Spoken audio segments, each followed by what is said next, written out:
Look closely at this skull.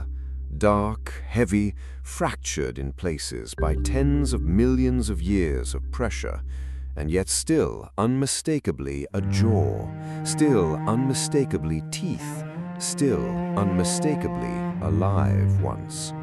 This is not just another dinosaur fossil. This is the skull of the second dinosaur ever formally named in the history of science.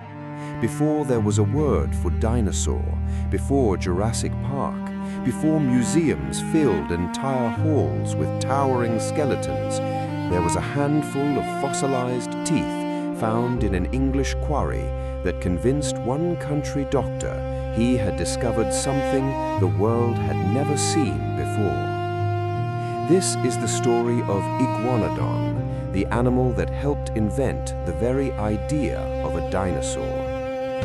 The name Iguanodon means iguana tooth, a name given because its teeth, though enormous by comparison, bore a strange resemblance to those of a modern iguana, just scaled up to match a creature that could grow over 10 meters long and weigh several tons. Iguanodon lived during the Early Cretaceous period, roughly 125 to 120 million years ago, making it tens of millions of years older than famous late Cretaceous dinosaurs like Triceratops or Tyrannosaurus. It was a herbivore, built with a long, muscular tail for balance, a beaked snout suited for stripping vegetation, and rows of tightly packed cheek teeth designed to grind tough plant material. One of its most defining features was its flexibility of movement. Iguanodon could walk on all fours while browsing low vegetation, but was equally capable of rearing up onto its two powerful hind legs to reach higher branches or move quickly if threatened, a trait that made it one of the most anatomically important dinosaurs for understanding how these animals actually moved. And on each hand, instead of a simple claw, Iguanodon carried something stranger, a sharp, conical spike where its thumb should be. For over a century, that single spike would spark one of the most famous cases of mistaken identity in the history of paleontology. We'll come back to that. So, how do scientists actually know these bones are over 120 million years old rather than a few thousand? It comes down to two complementary techniques: stratigraphy and radiometric dating. Stratigraphy is the study of rock layers. Sediment builds up over time in a predictable, orderly sequence, so generally speaking, the deeper a fossil is found within undisturbed rock, the older it is relative to the layers around it. This alone tells scientists the relative age of a fossil compared to others nearby. But to assign an actual number of years, researchers turn to radiometric dating. This method measures the decay of radioactive isotopes, most commonly potassium-40 decaying into argon-40, found within volcanic ash or mineral layers that are sometimes preserved alongside the sedimentary rock containing the bones. Because this radioactive decay occurs at an unchanging, scientifically known rate, researchers can calculate almost precisely how long ago that layer formed, and by extension, how old any fossils found above or below it must be.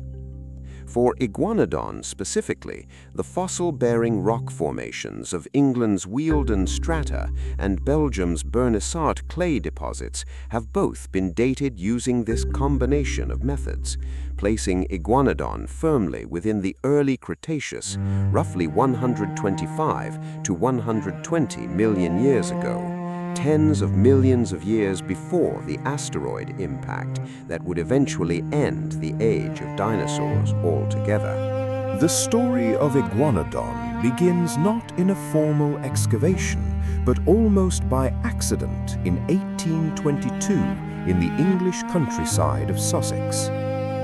Gideon Mantell was a country doctor with a passionate side interest in fossils.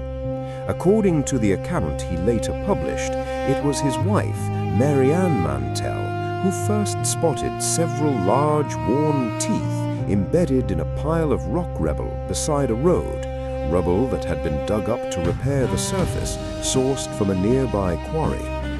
Mantell was captivated. The teeth were unlike anything catalogued before, far too large to belong to any known reptile, yet clearly plant-eating in shape, not the sharp blade-like teeth of a carnivore. He spent years trying to convince the scientific establishment that these teeth belonged to an entirely new, giant plant-eating reptile. Most of Britain's leading anatomists dismissed him. It was only after comparing the fossil teeth to those of a living iguana, noticing the similar, though vastly scaled-up shape, that Mantell found the missing piece of the puzzle.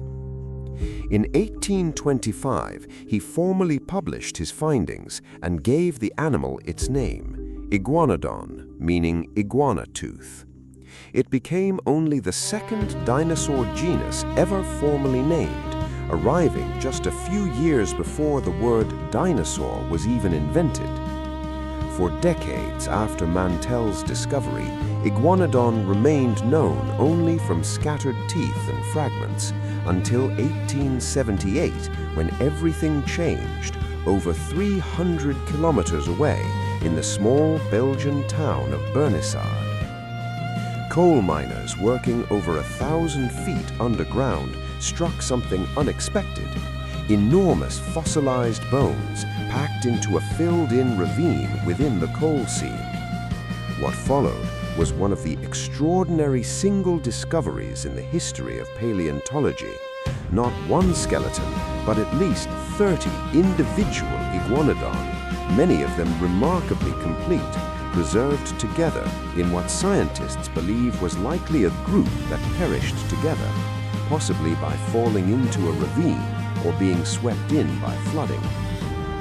The excavation took years, conducted underground under extremely difficult mining conditions.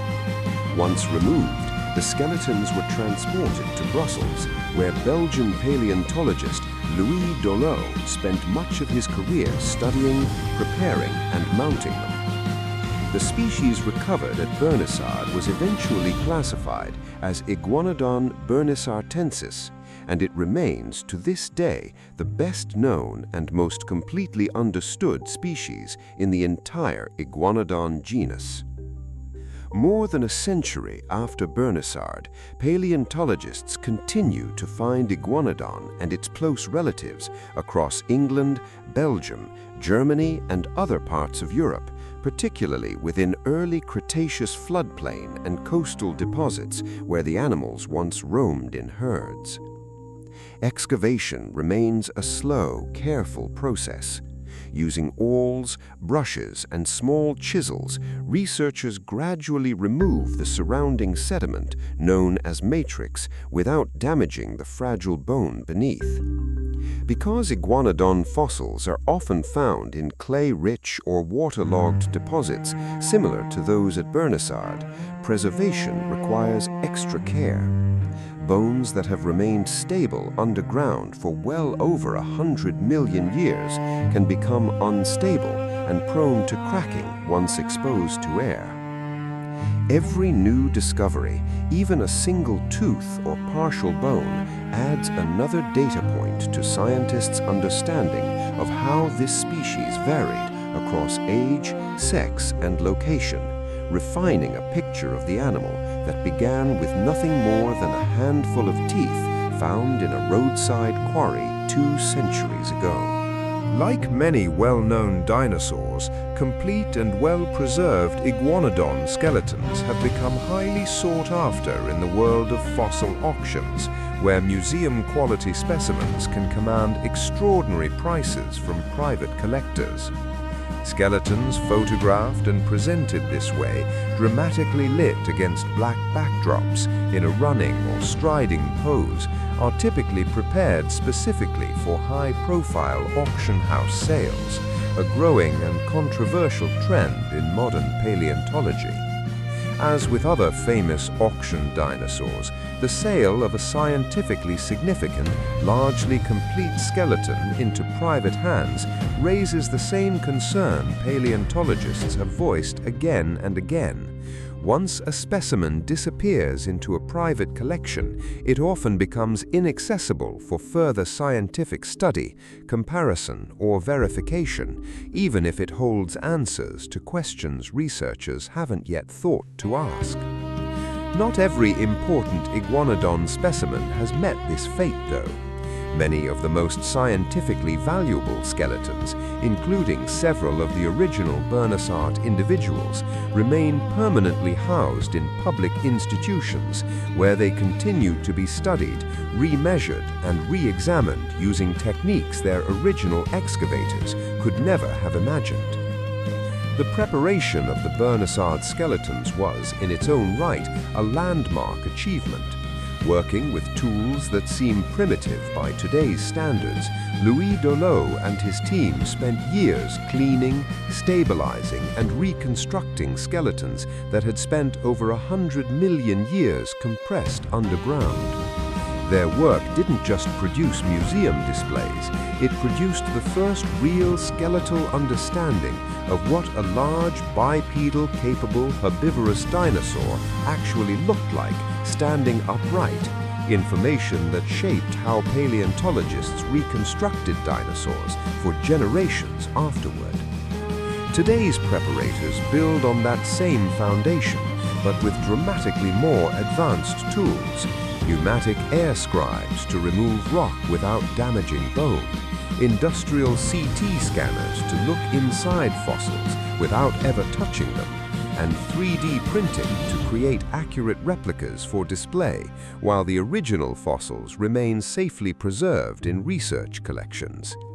When a complete Iguanodon skeleton is finally mounted for display, it becomes immediately clear why this animal captured the public imagination so quickly after its discovery. Standing upright on its hind legs, balanced by its long tail, an adult Iguanodon could reach heights that would tower over any visitor standing below it.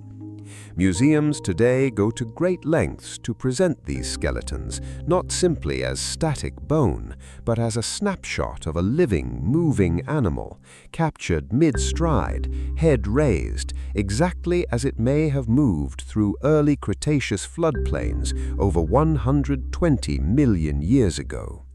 From grand historic mounts in European natural history museums to modern digital reconstructions used in documentaries and exhibits, Iguanodon remains one of the most consistently reimagined dinosaurs in scientific history, a reflection of just how much our understanding of this animal has evolved since 1825. Not everything about Iguanodon's story has been smooth.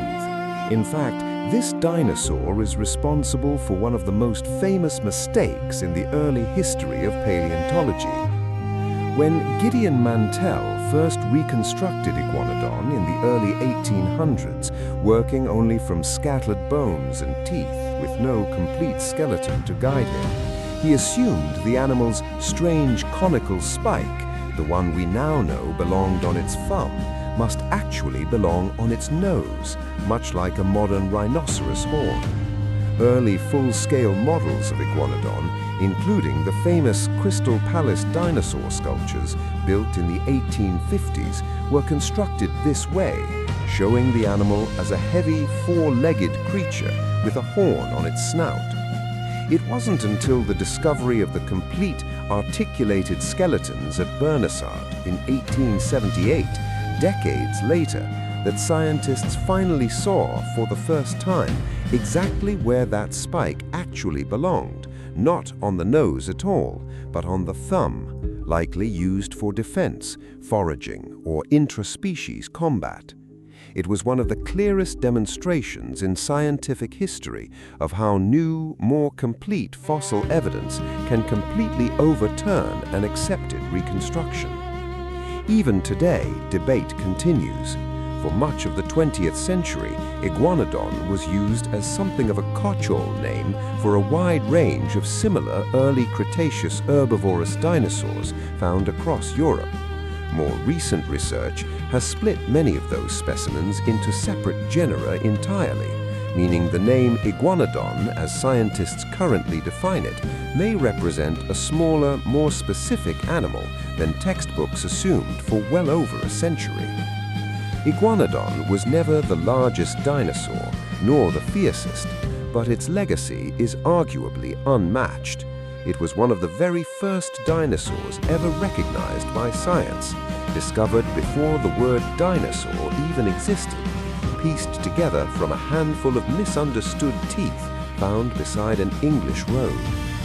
From a doctor's wife spotting strange teeth in roadside rubble in 1822, to 30 skeletons uncovered together in a Belgian coal mine in 1878, to a century-long mistake about where a single spike belonged, the story of Iguanodon isn't just the story of one dinosaur, it's the story of how the entire science of paleontology learned to read the past from bone. If you enjoyed digging into the real science, the real people, and the real mistakes behind one of the very first dinosaurs ever discovered, make sure to hit that subscribe button, because we uncover a new fossil story like this every single week. Drop a comment below.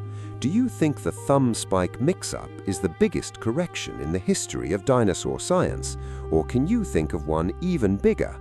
Let's debate it down there. And if you want to see more deep dives like this one into famous named specimens, record-breaking fossil auctions, and the scientists racing to piece together prehistoric life, hit that like button, and I'll see you in the next one.